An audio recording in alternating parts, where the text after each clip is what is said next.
Okay. 1, 2, 3. Musica. No, it's the same. Musica. Musica. So when I watched the news, I was very shocked because everything was new to me. Like, oh, this can actually happen in real life. And my mother always told me, Maria, why don't you go out a bit, make some friends? I would like to hear actual stories directly from the people, from the local people. The good thing about Spanish people is like, we like to talk. I already knew that Japanese was going to be important to make friends. Oh, Maria, all this work for nothing, you know. But for me, the most difficult part is that I still translate in my head.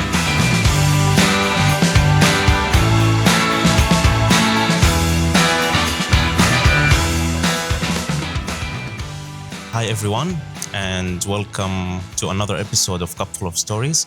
I am Shadi, and on this podcast, we share people's stories, their inspiring journeys, and experiences.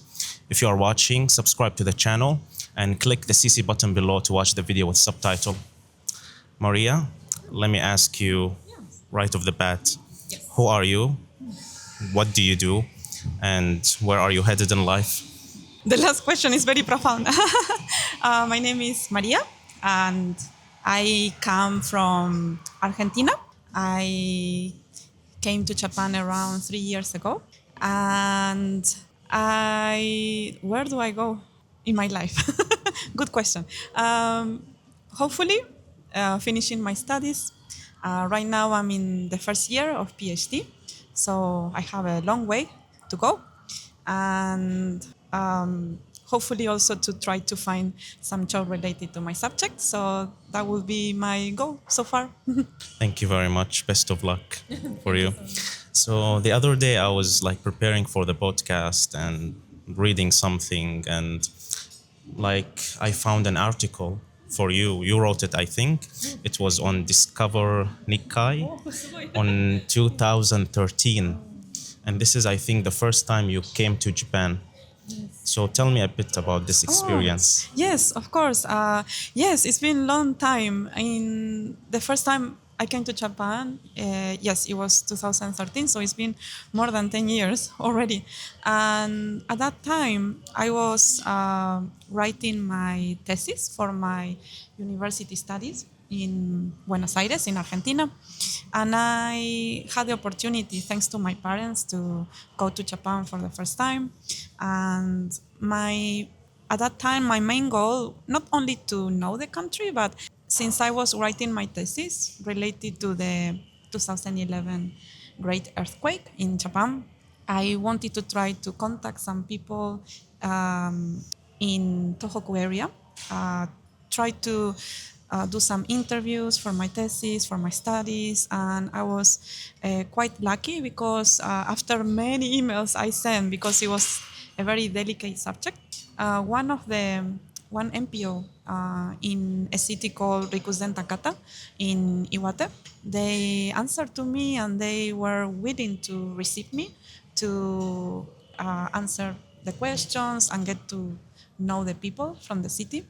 At that time, it was 2 years after the earthquake, so it was quite recent, and it was very good experience. But at the same time, I noticed that maybe because I was quite young, I think 22 years old, time passed very quickly, and I wish I could have prepared myself more also. But overall, I think it was quite nice.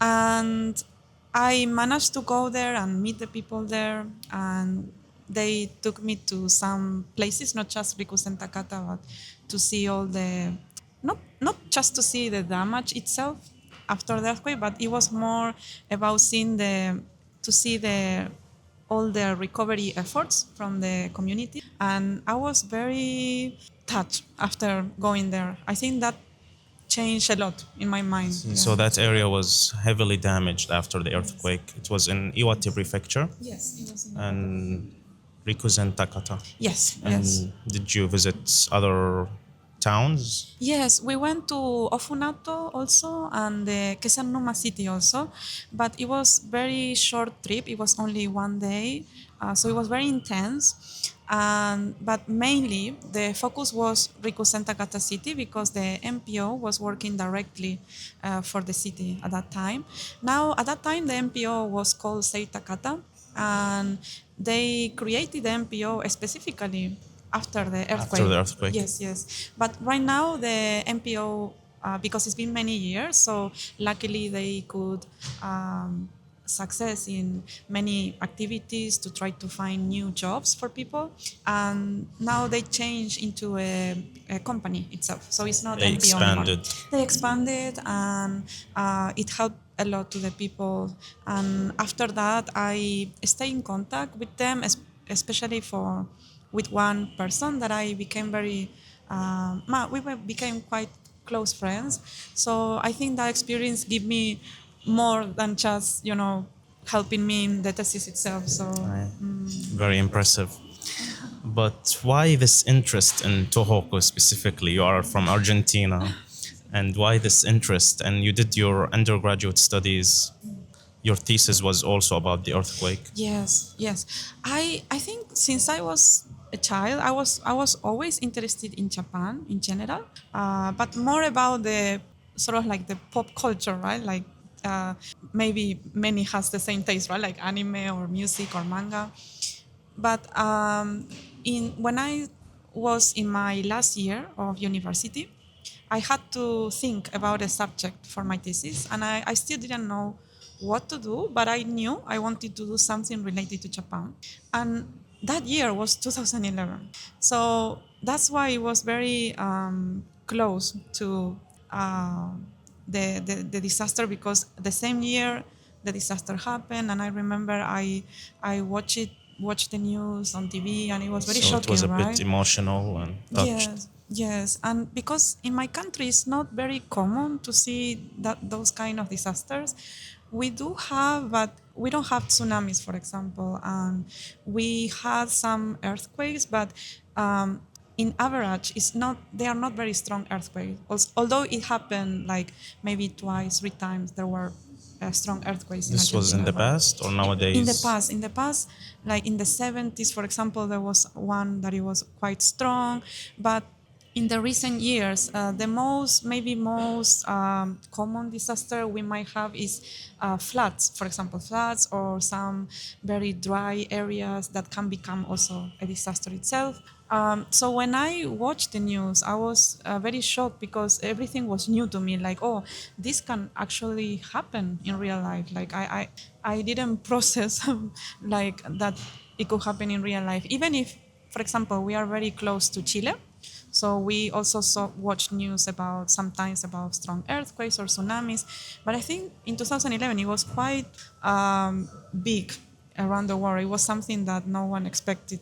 And when after watching that, I consulted with my professors at that time if I You, at could that do. time, sorry, what Yes. department you were Yes. studying?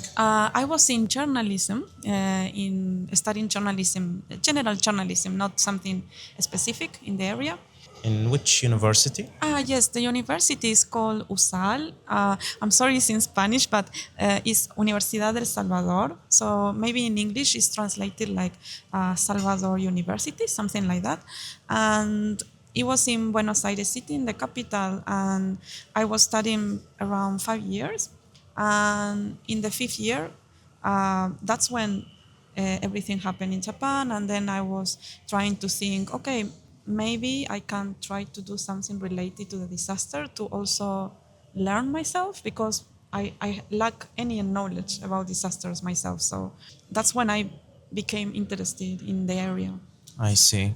And at that time, you were required to do like some kind of a thesis. Yes, yes. So that's when you started, because you were interested and in Japan and you wanted to do something for Japan, you started contacting many people in Japan. And the NBO and Rikuzentakata, they replied to you, and through them you came to Japan. And this trip coming to Japan, was it funded like through the university or? No, actually, it was all thanks to my parents. So my parents helped me economically to manage to go there, because for those kind of trips, the university didn't have funding sort of like immediately, because it was more like it was sudden notice for me. Like my parents told me, Maria, what if you go to Japan to try to do something with my thesis? And I didn't expect it. And I didn't have time also to try to find out if from the university I could have some kind of funding. So everything was thanks to my parents, basically, that I could manage to come and meet the people. And the visit was for a long time? No, it was 1 month. One It was month. quite a lot, like, because you can do quite a lot, right, in 1 month. But the interviews itself, it was just a few days, because of course the people were also quite busy and they were still struggling with some things. But they were very kind to sort of like open their doors to a stranger, right? Like so. At that time, did you know any Japanese? At that time, it was almost nothing, to be honest. Like maybe some basic stuff, like maybe asking one direction or ordering in a restaurant or Just basic presentation. Japanese. Yeah, basic But then Japanese. did you manage the interviews in Japan? Yes, I actually contacted, like, at that time, my Japanese professor, my teacher, she knew a person in Tokyo that she's from Venezuela, and she had a very very high level of Japanese. And since she also speak Spanish like me, she told me, why don't you contact her and maybe she can help you as an interpreter for the interviews. And she was very kind, because I contacted her and I asked her if she could help me in the trip to sort of like have a more smooth communication, because I couldn't do the interviews myself. And she was very kind and she helped me. Her name is Shadi, and she was super, super sweet. And we are still in contact. She still lives in Tokyo. And thanks to her, like I managed to translate from Spanish to Japanese, from Japanese to Spanish. That's very nice of Yes. her to help you. And these interviews were recorded like as a videos or like At that time, it was only audio, and pictures, just some photos of the city. And for example, at that time, they have some temporal houses, so they also showed me around, and I could take some pictures, not of the people, of course, but just to see all the efforts they were doing to try to revitalize the city. And so it was mainly analyzing all the audio from the interviews and the pictures. I see. And like I think when you started the conversation with the people, maybe they got a bit emotional and touched because they talking about a recent things that happened, like just 2 years, and they might lost some family or some friends, so it's a bit emotional. Yes, Like, yes. what kind of questions, I wonder, you were asking them? Yes, I actually struggle myself also, because I. That's why those are the things that I wish I could have done better, because the first meeting I had with the people from Rikuzentakata, before I met the founder of the MPO. So first I interviewed him to get to know about the activities of the MPO, and then we arranged some trip to Rikuzentakata. So when I went to Rikuzentakata the first time and I met the people, there were like people from many areas in the city. So some of them, for example, they were working on a revitalization of the Matsuri of the city after 2 years of the disaster. And other people were farmers. So it was like very a variety of jobs they were doing at that time. And I realized at first I was very nervous when I started the interview. And I remember that it felt a bit like, because when I started the interview, I told them that in my thesis I wanted to focus just on the recovery efforts, not in the stories from their past, because I didn't want to, how do you say, like dig too much in painful memories. And I realized that when they first started introducing themselves, they started talking about what happened at that time. And at that time, maybe because my inexperience and also because I was also nervous, I didn't know how to maybe get the conversation into a more comfortable subject. But I felt also at that time maybe they also wanted to talk about it. Maybe I wasn't sure, but it felt like maybe they sort of like wanted to talk what they Express what they experienced, felt at yeah, that what they felt at time. that time. But overall, it was quite good because in the end we could talk about many subjects, not only the recovery efforts, but they were very kind. And they also showed me, for example, some videos of how the community was before the disaster with the Matsuri, for example, and how they were trying to work it now.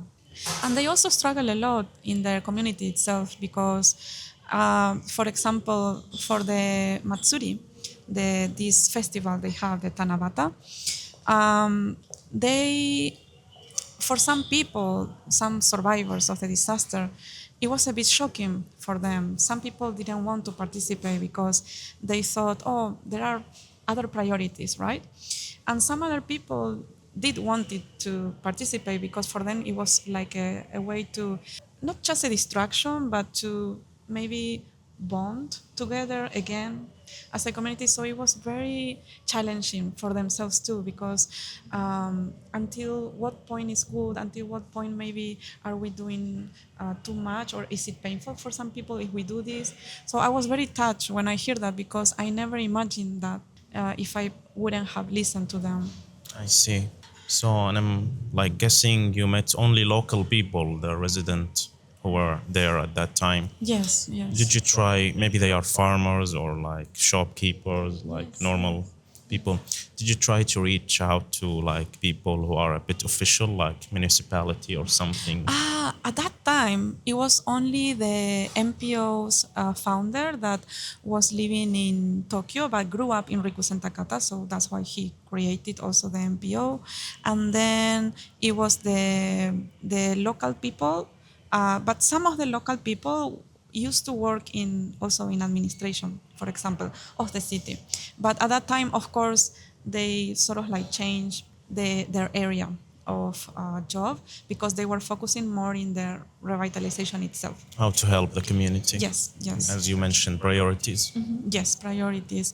I think at that time it was only those people. It was more local people, and I wanted to try to contact some local media in Spanish, for example, but it was a bit difficult at that time. I didn't have much time to prepare, so I decided to focus just on community level. I see. Very impressive. So, and did you visit at that time different prefectures or it was only Iwate It prefecture? was only mainly Iwate because it was mainly Rikuzentakata, but we only went one day to, I think it was Miyagi prefecture at that time. If I remember correctly, Ofunato, I think, is from Miyagi, right? I hope I'm not making a mistake. But it was only one day, so it was a very quick trip. And the person that took us to in their car is my actual friend now in Rikuzentakata. She was very sweet and she said, oh, let me take you around so you can see also the situation in other cities near Rikuzentakata. And so she take us around. Yeah. I see. Very nice. So, after 1 month of staying in Japan, you went back to Buenos Aires and you wanted to finish your undergraduate thesis. I wonder how was like you were analyzing the audio or just mentioning the story of the local residents in your thesis. How was the Yes, the process. So basically, the subject of my thesis at that time, it was to analyze the way Argentinian media cover the event. So that was the main point. Like I took two of the main newspapers at that time and tried to analyze, okay, what is the image they portrayed of Japan, especially the people from Japan during a disaster, such as that major disaster. So my goal at that time, it was like, okay, I would like to hear actual stories directly from the people, from the local people, to see maybe how close it is to the actual coverage that in Argentina was made. So that was the main goal. So that's why it was mainly content analysis at that time. So it was like analyzing newspaper itself, and then the content of the interviews, and see if there were some aspects if that were similar or some things that might have been different. So it was quite interesting. I was very interested in the subject. I see. Very nice. So, and you graduated in 2015. Yes, yes. It took me a while.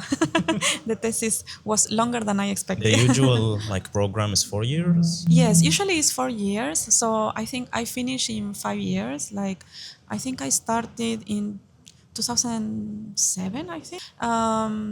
So, because the career itself, the subjects, I finished in 5 years, but the thesis took me longer. I see. Yes, I think it's normal, but you finish. I finished somehow, yes. And your thesis was under the name of, this is like translated from, I think, Japanese to English. So it might not be correct, but it was under the name of the Tohoku catastrophe, or an analysis of the media reconstruction of Japan's image in the face of the tsunami. Yes, it was Is a it long correct? title. Yes, the translation is correct. It was very long. Actually, when I on that like the article I read on Discover Nikkei, it was mentioned this your thesis, and I wrote the same name. I typed it online, and I found your thesis. Really? It was online. Oh my God. I think I never tried to search my thesis. I'm going to. Maybe the university published it. I'm not sure. Maybe it was the university archive or something. Maybe. Oh, I see. I'm going to have memories. Yeah. Yes. So, and after you finished your thesis, like, did you continue in journalism? Did you do any jobs, part-time jobs, Yes. full-time jobs? Yes, I always did small part-time jobs that were not related to journalism, but at the same time, I did part-time jobs related to journalism. So I tried to manage both. But after my thesis, although I was interested in the subject, it was a bit hard to find a job related to the area. So I only focus in cultural area. But I started to work at that time it was printed magazine. Now it's online.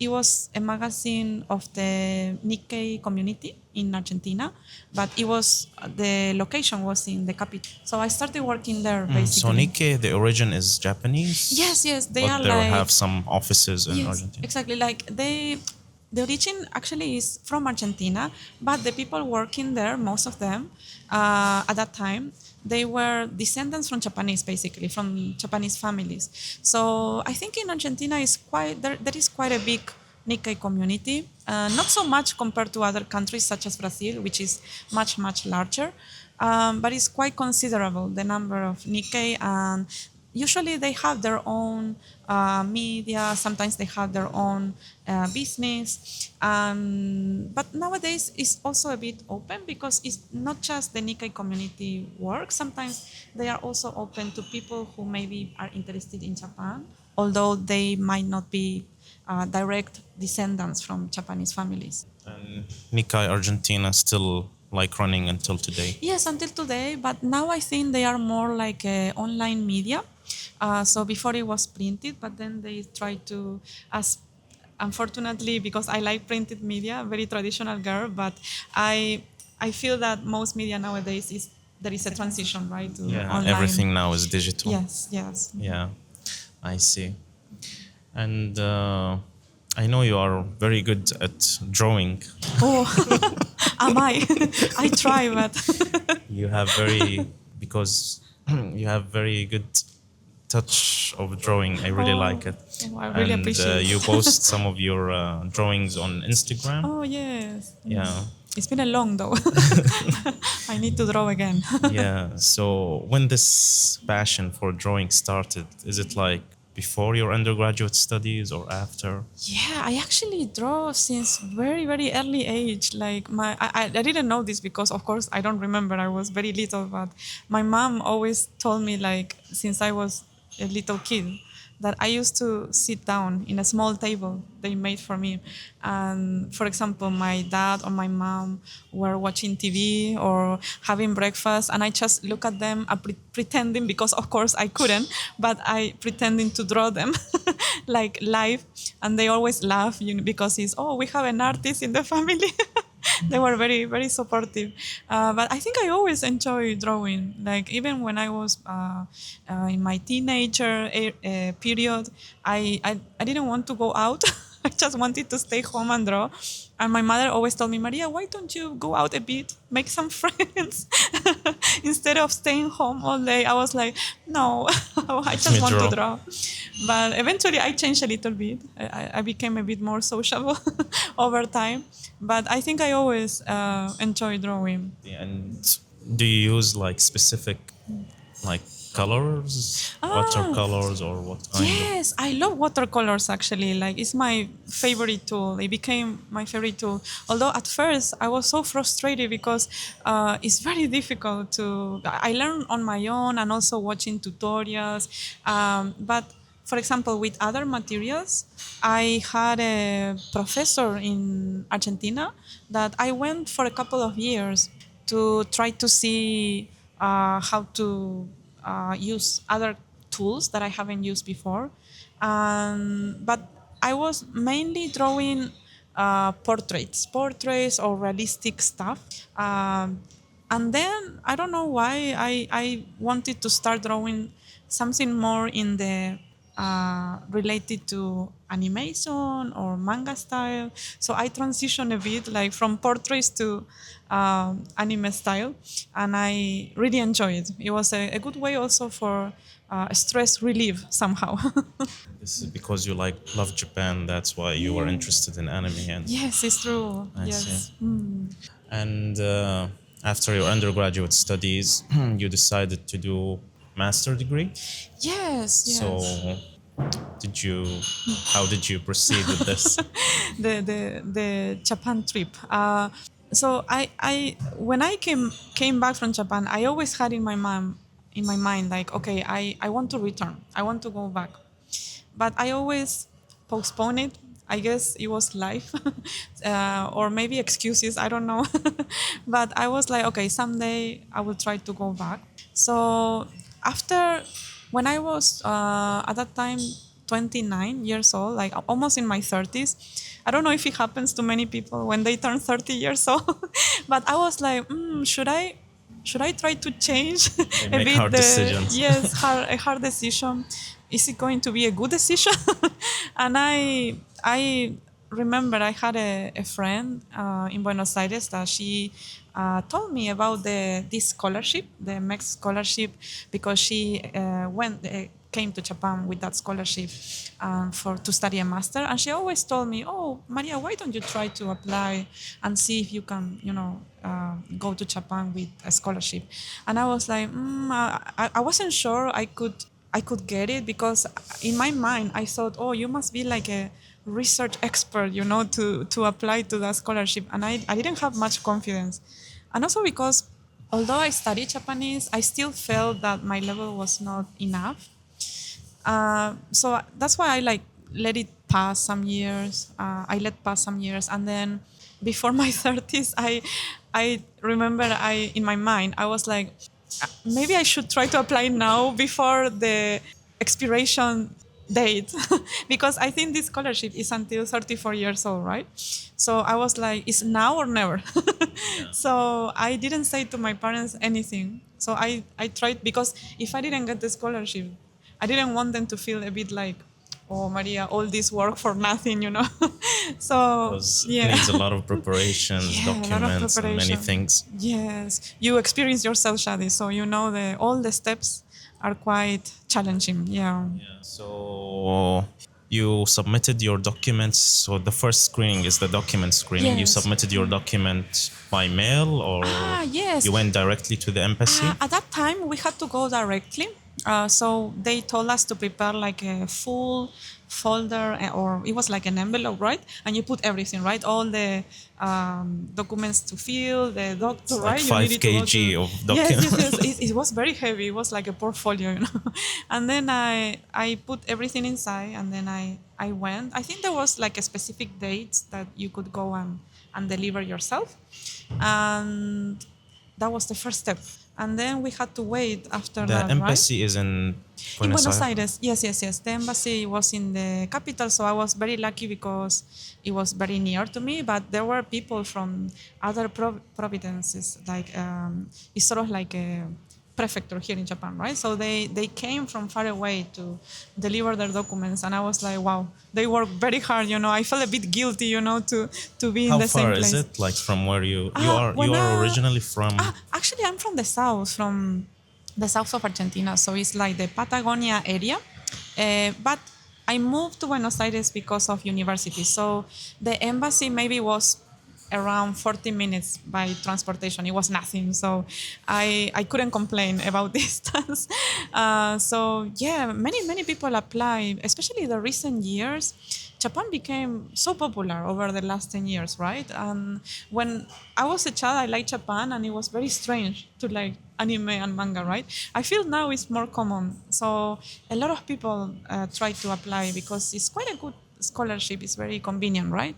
Yeah, of course. And then you got a reply. You were like documents were accepted. Yes, they sent an email to inform about the second step. If I remember correctly, Next it step, was the exam, right? exams, Exam of. Japanese and English Yes, exam. Japanese and English. At that time, it was like, am I going to fail the Japanese and get rejected after this? But it was good because they say that as long as you have a quite good level of English, even if your Japanese is not enough, you still have chances, basically. So Did you try to solve any of the Japanese exams? I try, but I realized that the first two parts of the exam, I was like, oh, I can do this, you know, like it's good. But after the third, fourth paper, I was like, I don't understand anything. Like, how do I read these kanjis? And I was like, maybe I put too much hopes in the beginning. But the English part, it was good. So at least I felt a bit relieved because I had a little bit hopes, like, okay, maybe the English will save me, even if it's not perfect yet. But it was quite difficult, right? The Japanese Yeah, exam. yeah. They told us, in my case, they told us just write your names if you don't know any I Japanese. see. But I felt a bit sorry, and I thought if I don't write anything, they will just not select me. Right? Yes, yes, yes, It yes, was like exactly. multiple choice. Multiple So choice, I yes. solved everything. Even Like if one, it two, three, was which one? Yes, yes. C C D A A It's G, like Let's not put two A in a row. In a row. Yes, the same strategy. I Yes, yes. see. And fortunately, you passed the exam. You got a call, and then after that, there was an interview. Yes, it was the last step, right? The interview. It was quite scary. The interview. I don't know how it was in your Was it country, like but the yeah. interviewers were from Japan and the embassy? Actually, there was one person from the embassy, another person who was an ex student from the same scholarship, but he was not evaluating but taking notes.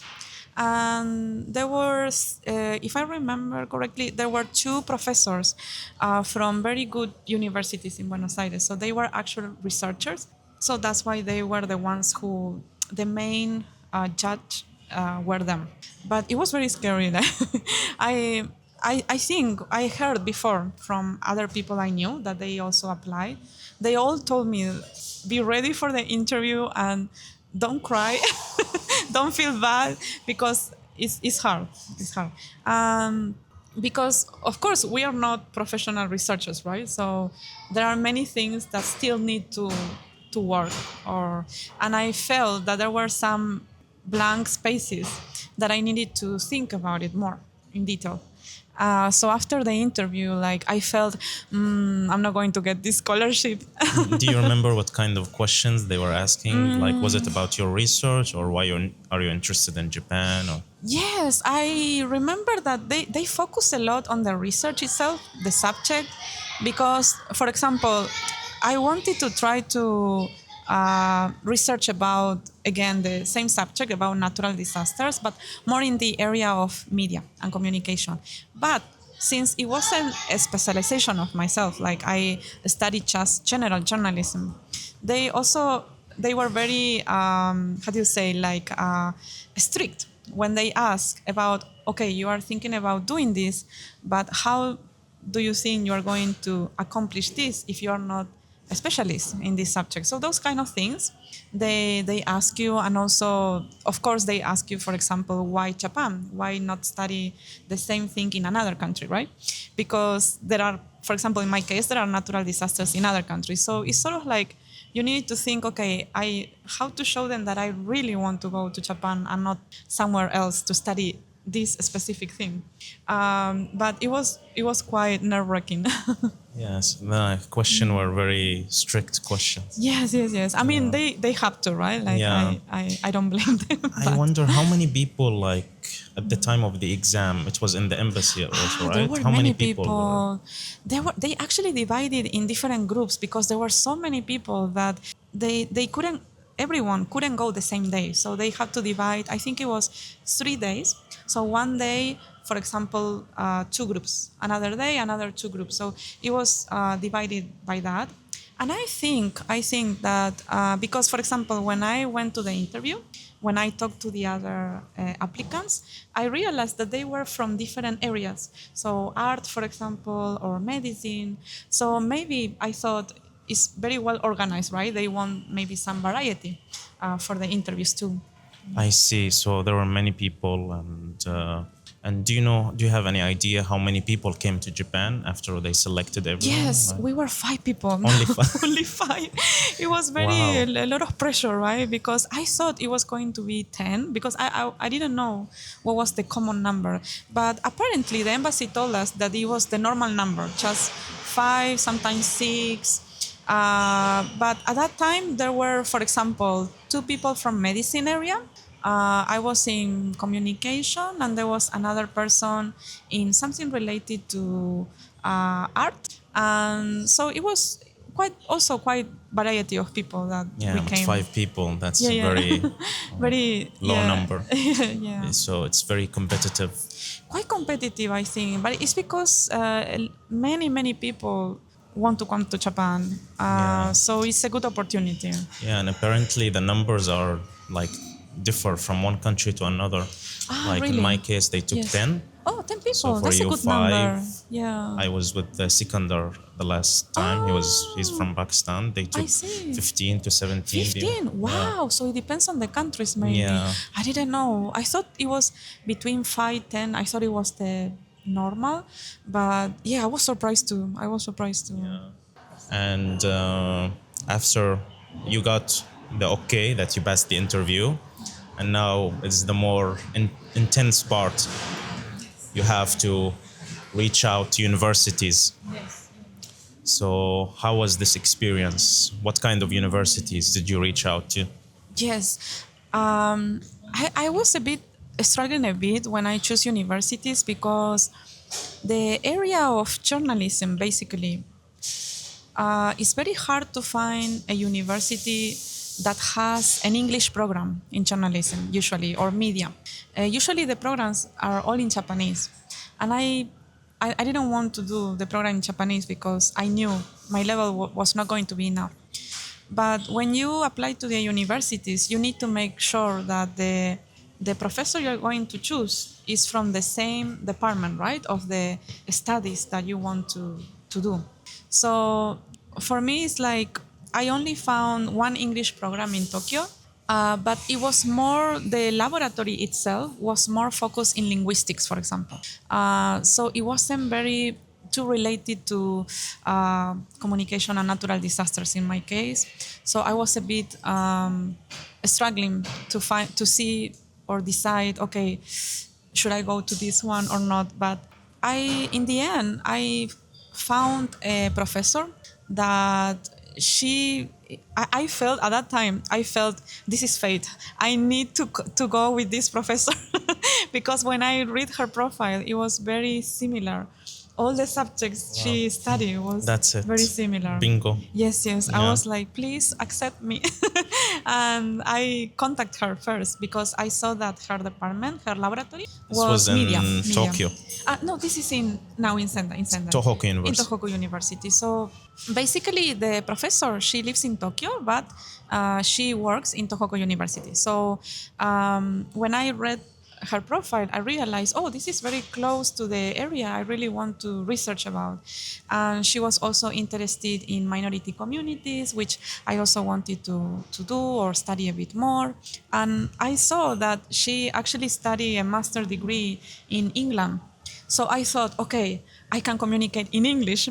I thought, and then I contact her in English through an email, and asked her if it was possible to have me as a student, and I sent her the research plan we arranged the Shopee before Yeah, and you going. mentioned you were accepted through the MEXT Yes, yes, scholarship. yes.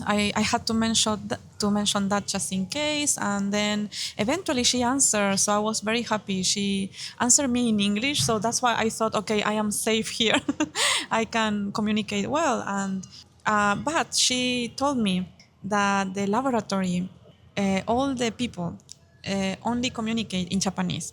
So she sort of like warned me that okay, we want you here, but it's going to be hard. You know, it's like you need to communicate in Japanese only because although some professors speak English, the foreigners that go to this laboratory, they have a very high level of Japanese, like usually N2 or N1.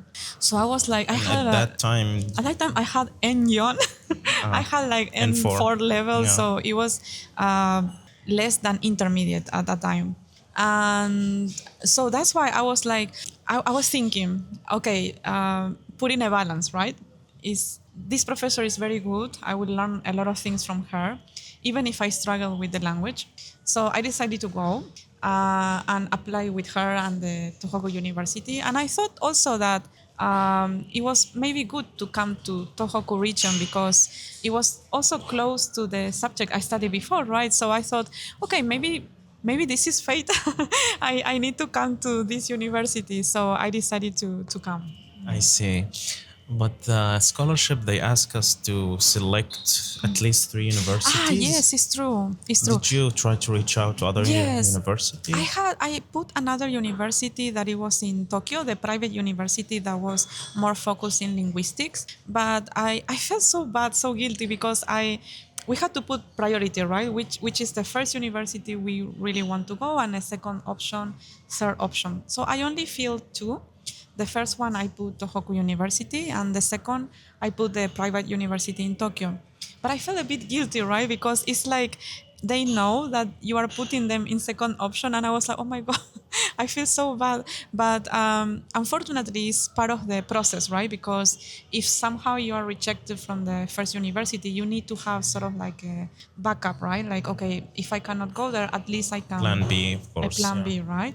But yeah, they were also very kind. Like they were very open also to Yeah. foreigners. Sometimes also after you get the mixed and reach out to universities, it's really hard to get acceptance letters. Yes, So I yes. heard that embassies at this point they reach out to universities on your behalf, Ah, it's and they true. try to find something similar to your To field. your field, it's true. It's true. Yeah, They guide you, right? A bit to that. yeah. Yes. And what is the department name you chose Yes. at Tohoku? So now in the name is the Graduate School of Information Sciences. So, but my laboratory is not sciences itself. It's more focused in the information area. So it's like Media and Culture Laboratory is the name of the internal laboratory that my professor is, and so it's very interesting because most of her students. I will say 90% of the students, they are all researching about media and natural disasters. So I was very happy because I realized, oh, okay, we are all very interested in the same area. So I was very happy in that I sense. see, very interesting. And were all the students in your lab at the master, when you were a master student, they were researching also the Tohoku earthquake or Yes, different yes. Most of regions? them, they were researching something about Tohoku. For example, one of my senpais that I really like her subject, she studied the community radios that they are created usually after a disaster, right? So they create this community radio to sort of like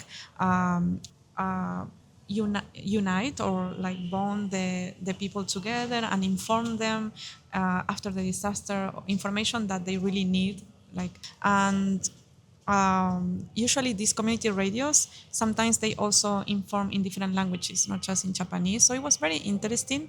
She is from Fukushima, so it was a local radio community from Fukushima. Another senpai, for example, she was researching about a local newspaper that covered also the 2011 disaster. So she analyzed many articles about it, more in the area of communication also. So everyone has different specific subjects, but they are all similar in Or the sense that connected they're all somehow? connected somehow. I Yeah. see. And what was your subject in the master's? In the master, I researched about specifically it was risk communication. So I took disaster as a risk. So it was the subject was the involvement of foreign residents in Japan in the risk communication system in Japan. But since it was very general, right, foreign residents, I had to focus on some specific group. So I focused on the Spanish speakers since I was also I'm part of like the community too. So it was a good opportunity to interview in Spanish. So I focus on Spanish foreign residents in Japan that experienced the 2011 disaster or there was a strong typhoon in 2019. So it was people who experienced one or both of the disasters, I basically. see. So you also like made an interviews Yes, yes, with many them and interviews. Yes, yes. It was 23 people. So it was quite intense. Yes. from different locations and Different locations, yes. Mostly from Sendai city, but some of them were living in Tokyo. Some people were in Kanagawa. Another person was from Iwate, for example. So it was a bit most in Tohoku region, and then outside Tohoku, it was in Tokyo or Saitama also. so they all faced natural disasters, Yes, unfortunately. yes, unfortunately, but it was very good. Very, I mean, the good thing about Spanish people is like we like to talk, as you might see. So in the interviews were very rich in the sense that they were very open to talk about all what they No experienced. limitations. No limitation, and also because they, I mean, luckily, most of them they didn't like face a very very hard situation, such as losing, for example, some family member or friends, but they still struggled about many difficulties, right? And they were very open to share that, and of course. We always respect the anonymity, so we don't give names, but I think it was very rich in the sense that you start to realize that even if you live long in Japan, when you experience something like this, it can be very life changing in many ways. So I really liked the subject at that time. I see. And this, of course, like when you live in Japan for a long time as a foreigner and you face some problems or natural disasters, let's say, Yeah. there is some kind of kizuna bonding with the Japanese Yes. community. It's true. It's So true. it's really amazing. Yes, it's true. You can see the bonds in hard situations like this. Yeah. Speaking of your department and lab, Yes. do you have any foreigners or you are the only foreigner in the lab? Actually, right now we are not many foreigners. It's only me and I mean, with my professor, right? It's only me and one person from China, and that's it. The rest are all Japanese. But there are, for example, two students, one from China and one from Taiwan.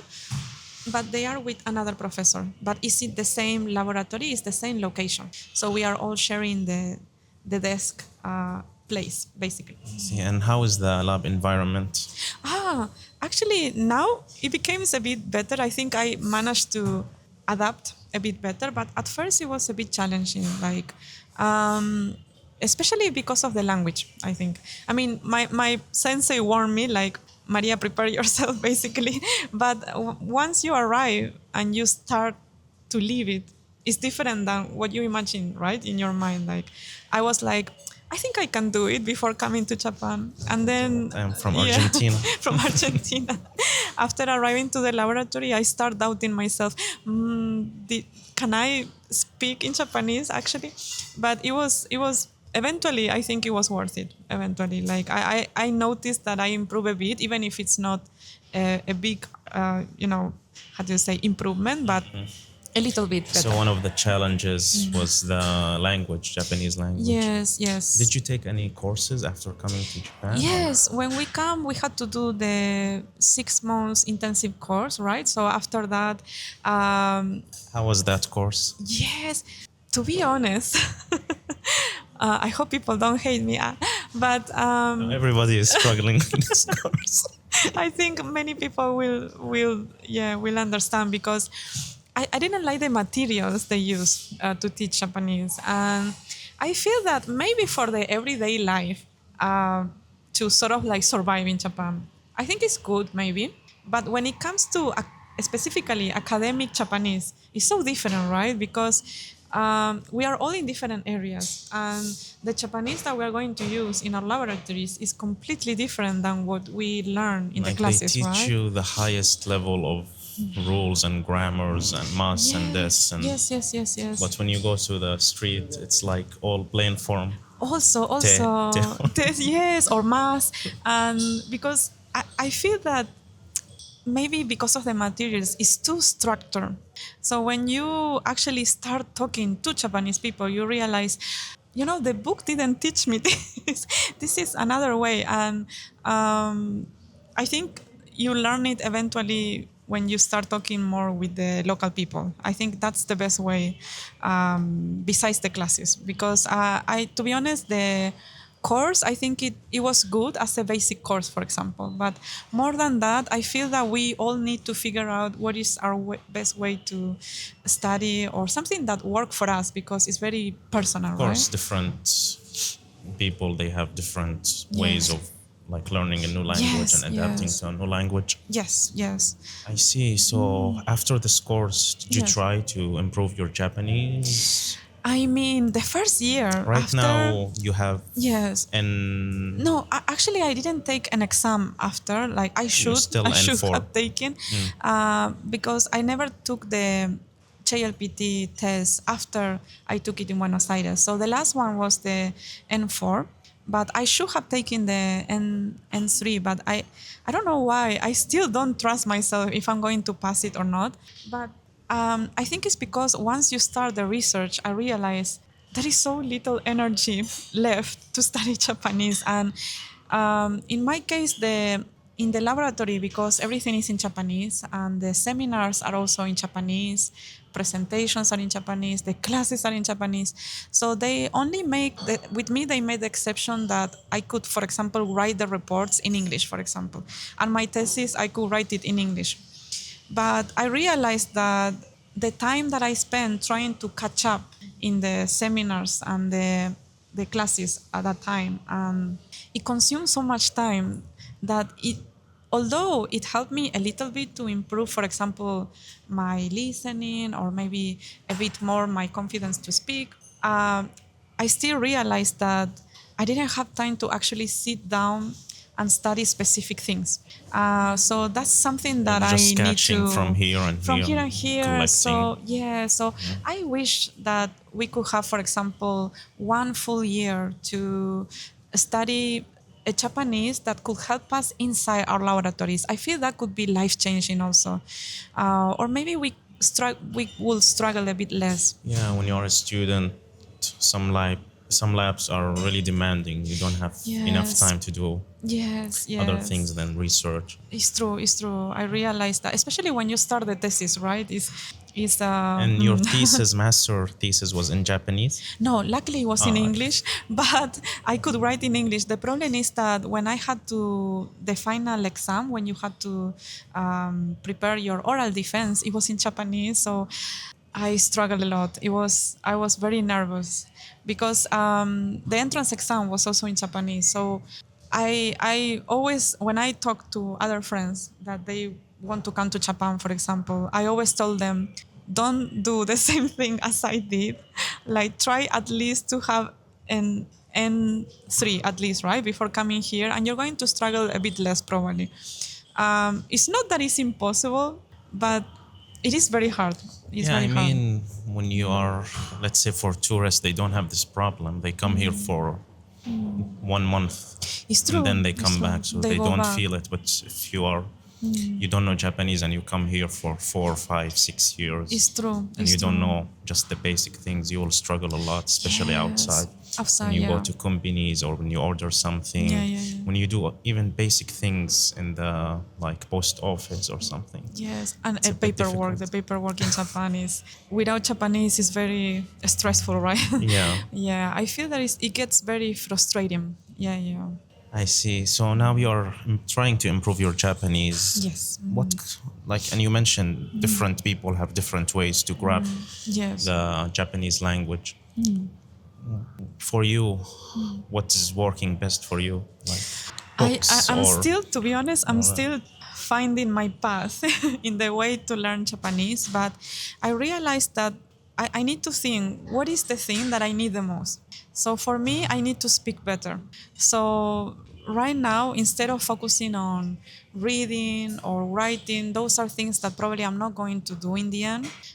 If I need to learn as quickly as possible or in a short time, I'm trying to focus only in my speaking and maybe a bit of grammar to not mess it up too much.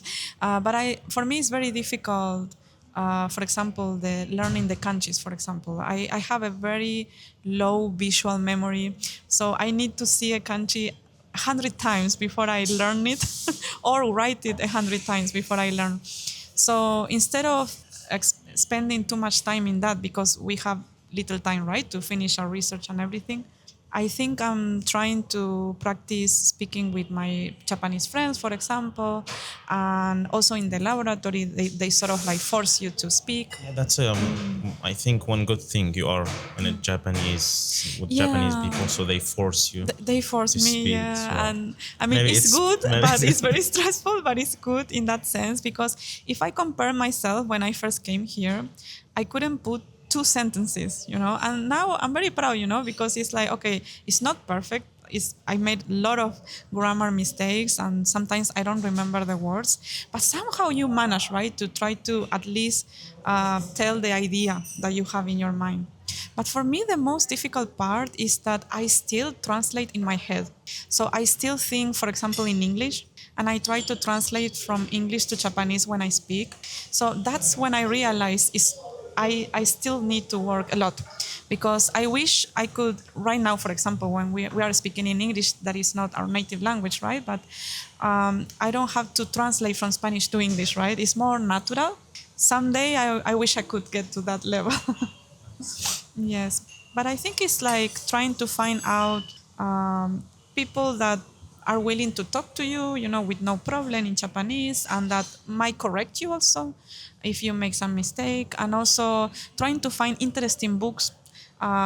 Because, for example, I don't like the Minna no Nihongo that they use a lot in the classes, so I try to find other books that I find it more interesting to study. do you recommend any books? Yes, I actually I found last year. I don't remember the names. I'm going to send you the picture after, if you want to put in the video. But there are a couple of books that they compare the similar grammar from different levels. For example, you learn some grammar in N4 level and some grammar in N3 level, but they are very similar.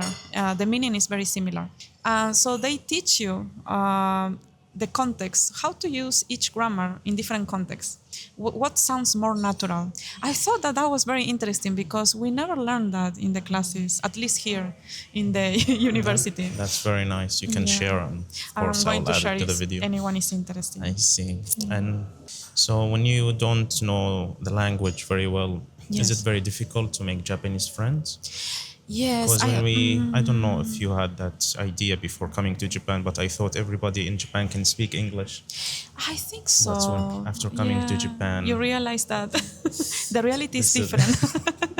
I think that I think that the most Japanese people, I feel that they do understand when you speak, but maybe they don't try speak themselves, or maybe it's a lack of confidence, or maybe they feel that it's not enough. But for sure, they feel more comfortable speaking in Japanese with you. And the problem is that if you don't have enough level to reach an understanding or a basic understanding, it can be a bit uncomfortable, right? Because you feel, okay, how can I build friendship, for example, if I don't, connections. yeah, or some connection. It can be friendship, or it can, even for acquaintances, right? So that can be a bit challenging, I think. So I also, when I came, like, I already knew that Japanese was going to be important to make friends. But I think most of my friends, at least in Sendai city, are foreign students like me, like research students from master, PhD. Some are come here to study the language, for example. And maybe because we also have similarities in the sense that we all struggle about similar things, right? So maybe it's sort of like we bond through our difficulties. Bond and cry. Yes, bond and cry. It's like we are our own therapist when we gather and make friends. I feel that. But, I think maybe it depends on the places you live. I feel that Sendai is very good city to come to learn the language, because I feel that they sort of like force you to speak in Japanese, right? Because maybe if you go to a big city, I feel that maybe they will try to speak more English with you, maybe. I'm not sure, but at least Comparing Sendai to Tokyo, of course, big I difference. think so. I think so. Or at least I feel that they are more used to foreigners, maybe. That's the feeling I got when the times I visit to Tokyo compared to Sendai. But it's not that they are not friendly. In Sendai, I feel that people are actually very friendly. But it's good because you know that somehow you need to communicate in Japanese. Yeah, Yeah. I see. And when you have less knowledge of Japanese and the other person less knowledge of English, as we said, you cannot make deep connections, Yes. and the conversation will always be shallow. It's true. Like you It's cannot really true. go To dig deep deep to, conversations. yeah, it's a bit It's, really difficult. but you know what So I that's why find? right now Yeah. sometimes we forget some words from our native language It's true. and we It's don't true. speak in English very much. It's true. And our Japanese is not good. It's like, the meme bilingual, like we don't know any language anymore. But but it's true. Sometimes because I never speak in Spanish, for example, I have few friends from the Latin community, and we all speak in English with our friends, but in my laboratory is Japanese, so my head is so like my switch is all the time like mixing the things. But something that I find very interesting about at least the Japanese people I have met, I realized that usually when they are gathering with other Japanese friends and foreigners, they usually don't talk about deep things or subjects. I noticed that. Like maybe the conversations are always a bit, I don't know if to call it superficial, but subjects that maybe are not too serious, right? Like more like to get to know each other in a more superficial way, maybe. Yeah, like Yeah. just not very deep conversation. Yeah, yeah, But yeah, yeah. like I think let, so. there is no like talk about politics, let's talk about Yeah. wars, let's talk about Yeah, or maybe more your favorite food, like, or how are you in Japan so far? Yeah, I feel that's interesting because with my foreigner friends, we talk about everything, literally everything.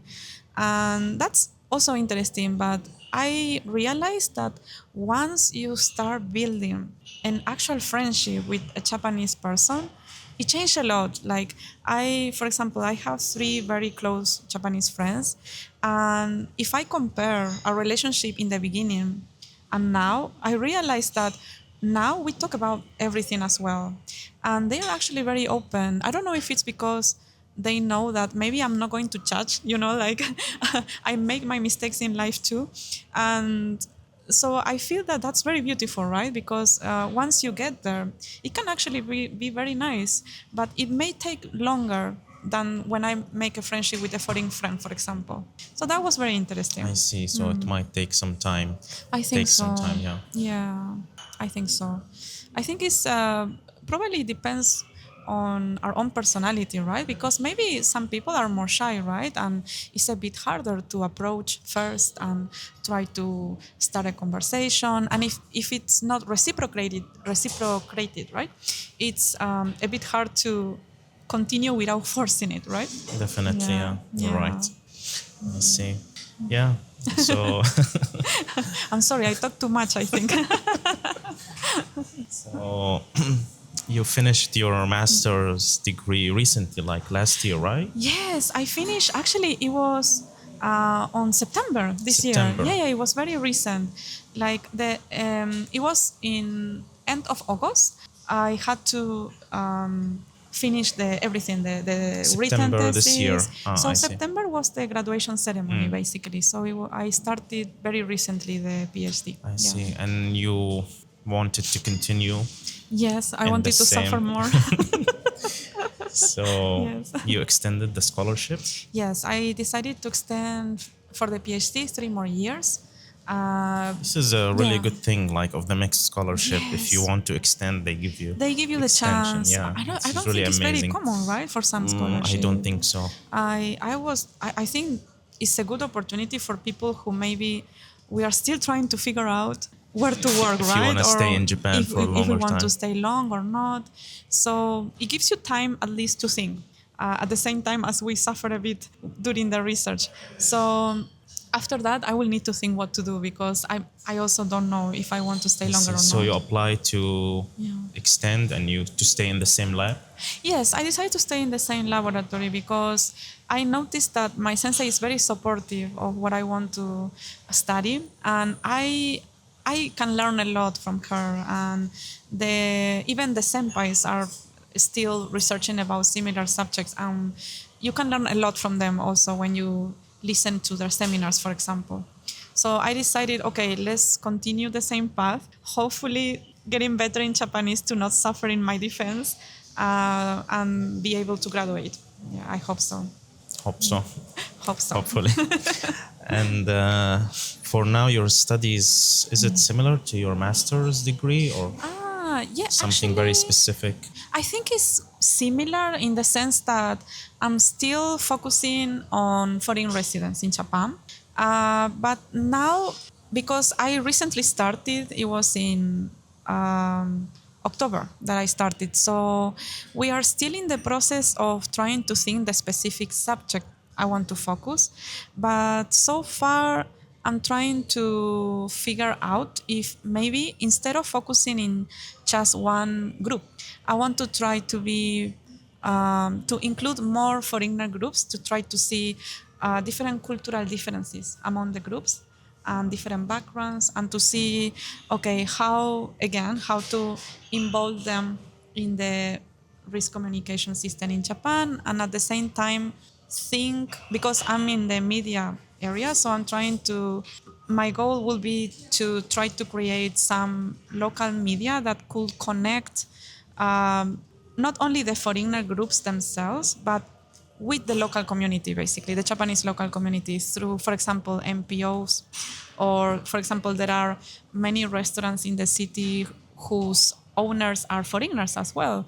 And they might be sort of like a bridge with their own cultural community. So I think that's something that might be necessary in the future if another major, I hope not, but if another major disaster struck in Japan, it would be nice to have a social network that connect everyone. So that's the main goal right now. So now your aim to kind of make that bridge. I hope so. I hope so. Do you think you can also connect it back with Argentina somehow?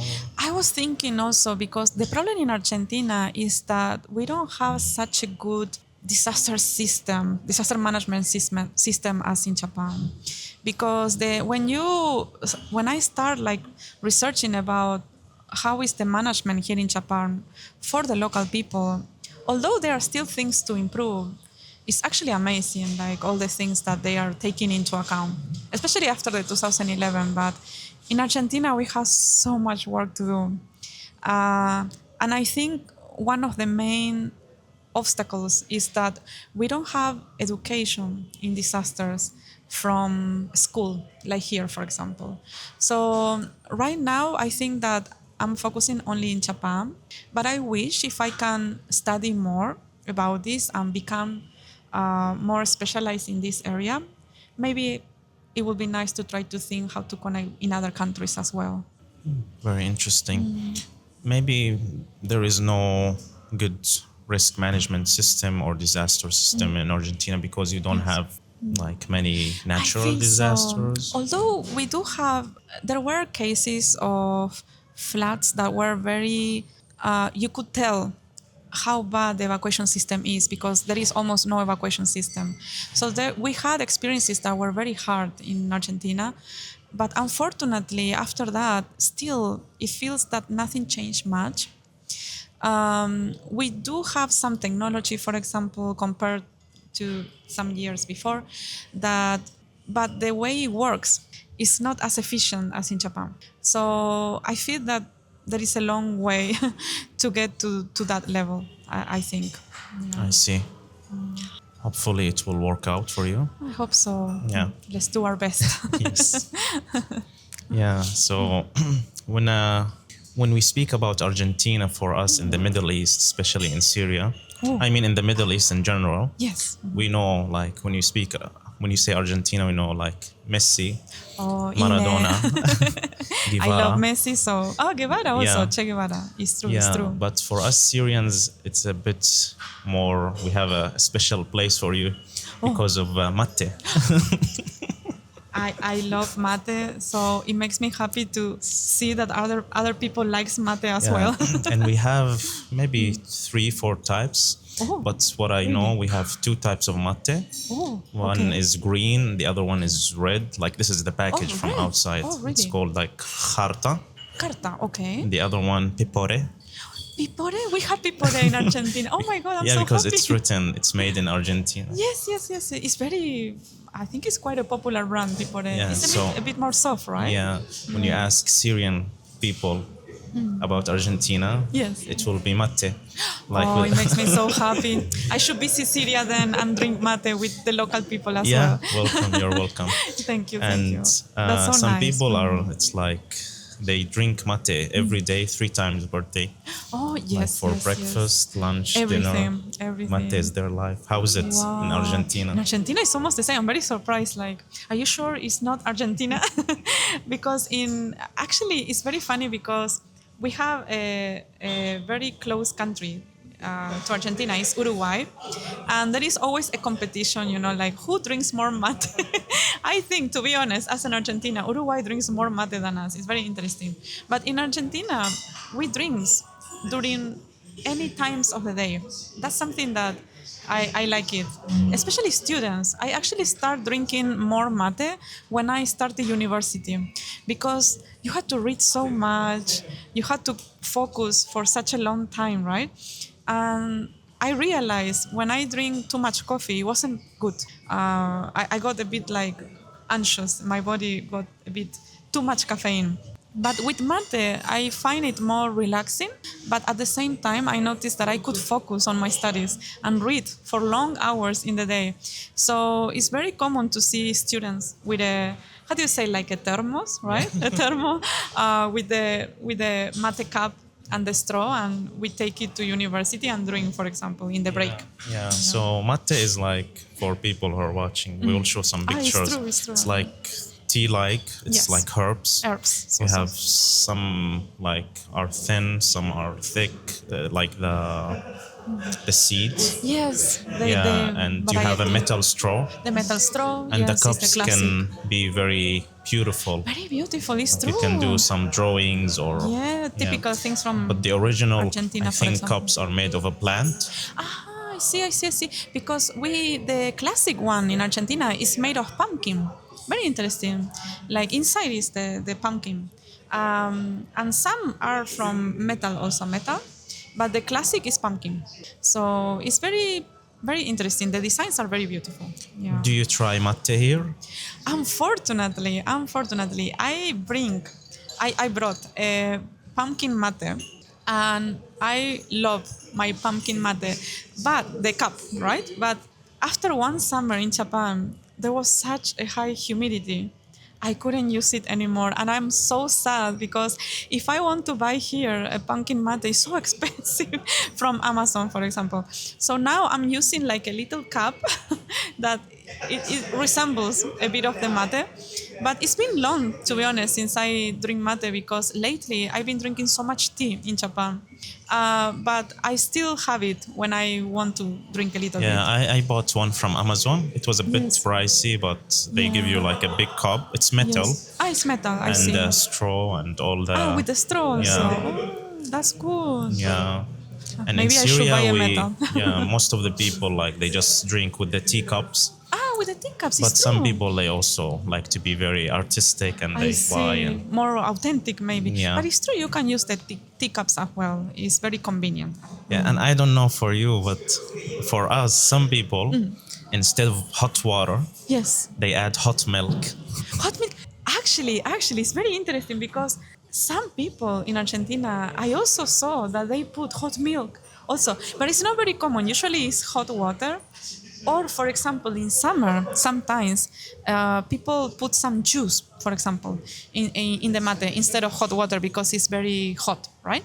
But it's very interesting. I tried one time, I think, with the hot milk, and it's actually very delicious. I was very surprised. I was like, "This is weird," but when I try it, it's actually good.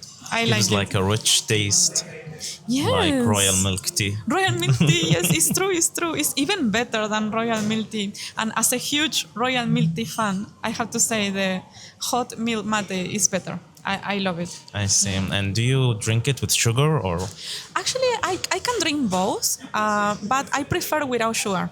But for example, sometimes in Buenos Aires, I had friends that they only drink with sugar, and I could drink it. But sometimes some of my friends, they put too much sugar, and I had to. Yeah, I know Give my personally effort. some people, old people, Yes. they put 10 spoons of sugar, one spoon of Oh my God, no. Where is the mate with 10 spoons? It's more sugar than mate, I think.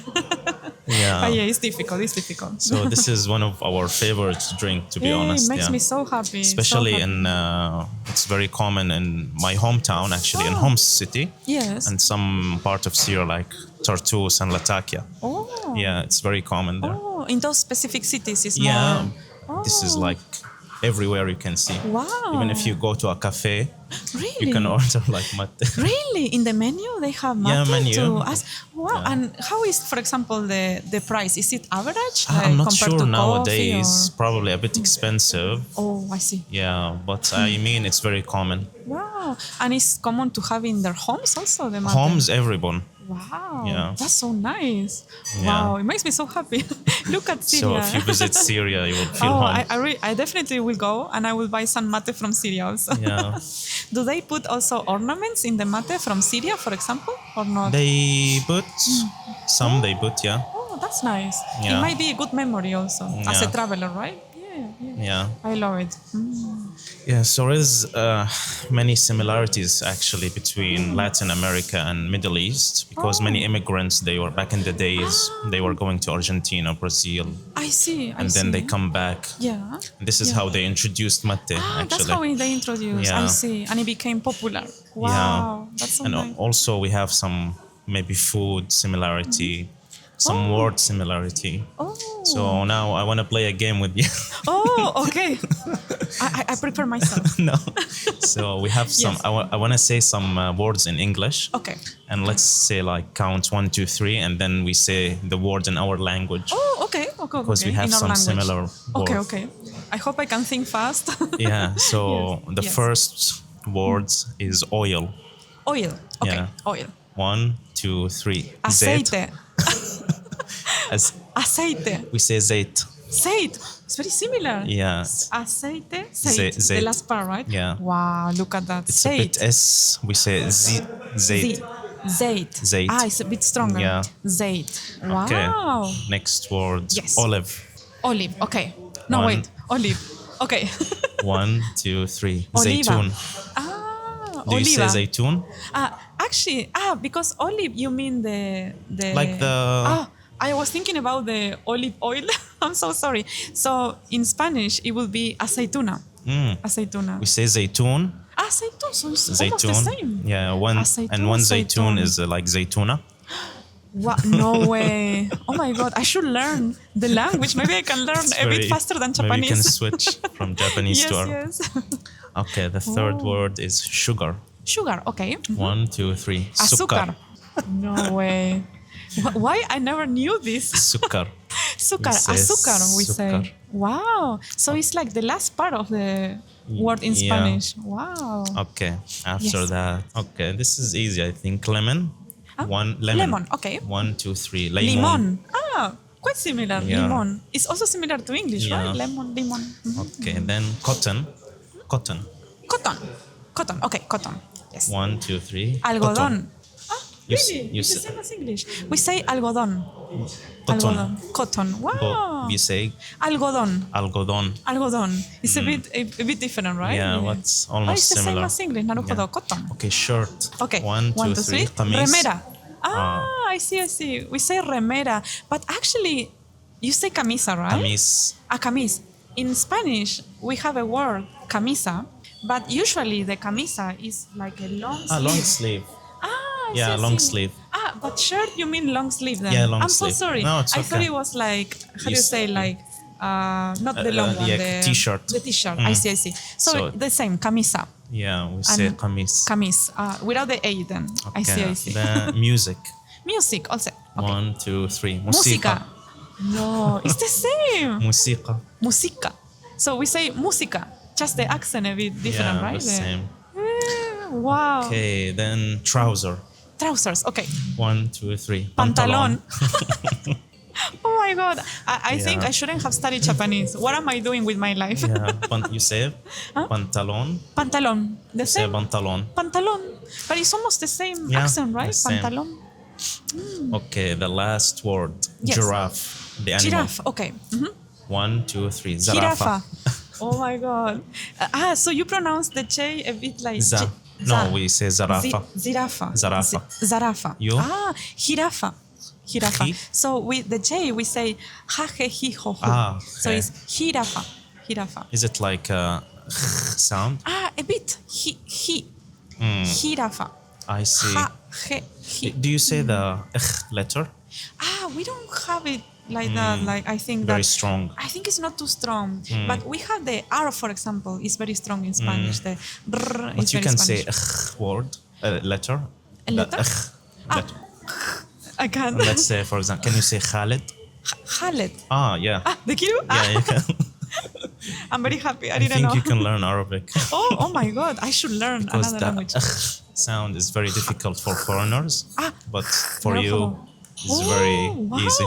Maybe it's because it's similar to Spanish, maybe. Yeah, probably. Wow. But do they have like different, how do you say, is it like different intonation, different meanings or Yeah, not? we like, have diacritics. So it can be kha, khi, khu. I see. It changed a depends. bit. Yes, like. it depends. Oh, but very interesting. Yeah. Oh my God. I should have studied as a third language, future language, I think. I'm starting to think So another career when you now. say Argentina, you say Yes. Argentina.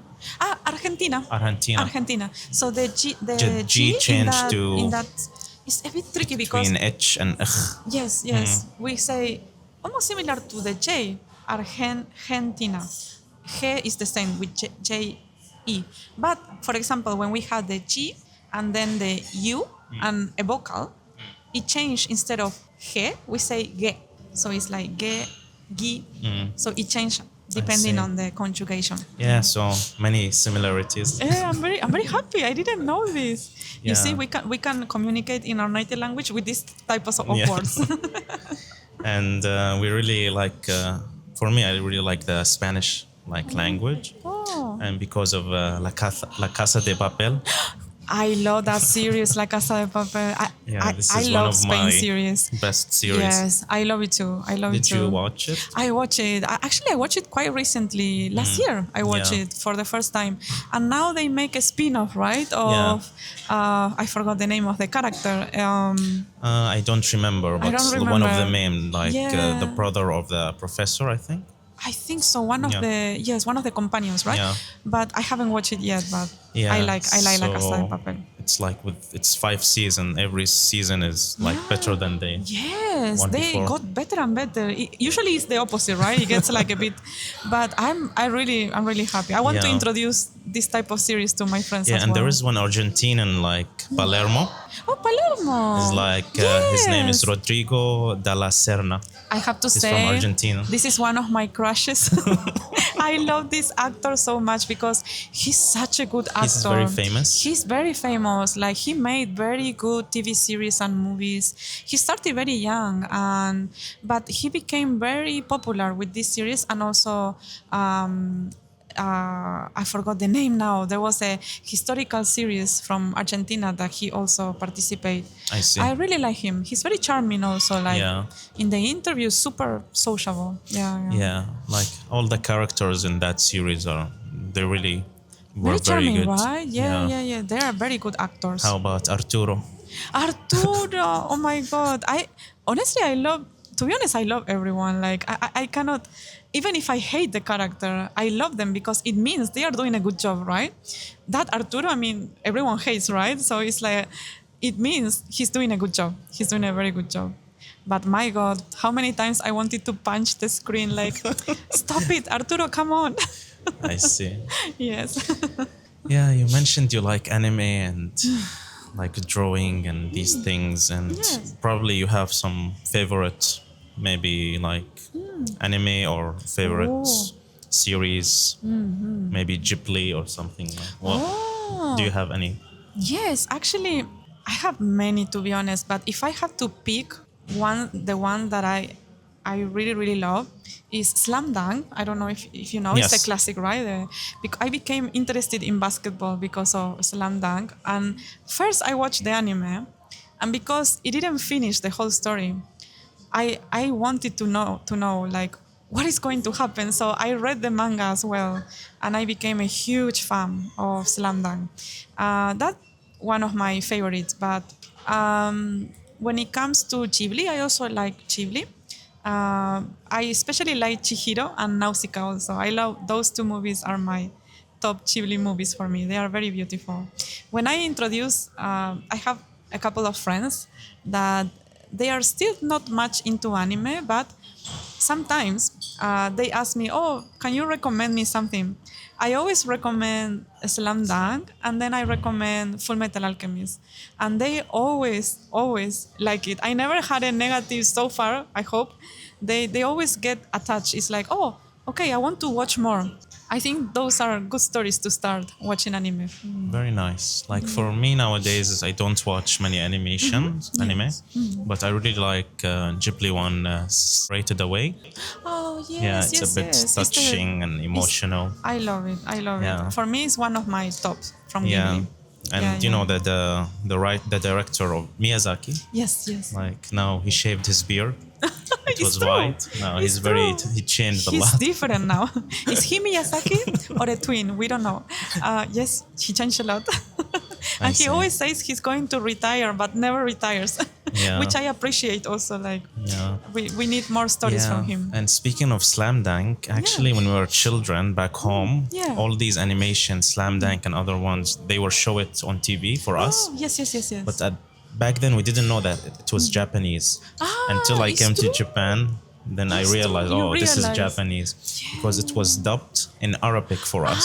It was dubbed. So they speak Arabic, not Japanese. I see. But it's true. Usually the animes on TV, they are dubbed it's true, in the native language. Because for me, also the same, they were dubbed in Spanish as well. Sometimes they only kept the songs in Japanese, depending on the anime. But sometimes they also translate the songs, and there was a Latin American singer or a Mexican singer, for example, singing the songs. Yeah, I see.